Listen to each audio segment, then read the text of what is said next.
So I was walking with my husband in Manly, and we live in Sydney on the Northern Beaches in Australia. And I was walking through Humphreys, which is a bookshop, which I absolutely adore. And I picked up a book, and this book was talking about grace. And I was like, wow, I want to really get into this. It looks good.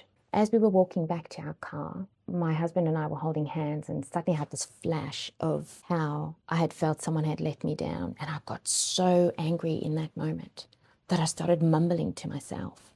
And my husband turned to me and said, Tina, this was such a beautiful moment, and now you're so grumpy. And I realized in that very moment, 10 minutes before, I had been wanting to explore grace.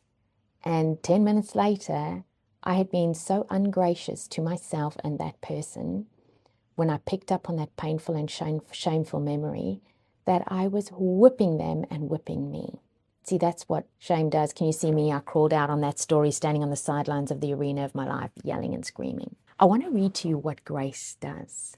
Grace softens the harsh edges of our inner dialogue. That inner dialogue I was having, when I put grace on that, it softens it. Instead of meeting ourselves with criticism, we meet ourselves with kindness. And this shift changes everything. It transforms the space within us from a battleground to a sanctuary. It allows us to see our failures and our missteps and our wounds without letting them define us. It gives us permission to hold our stories lightly and to say, I am more than this moment. I can begin again.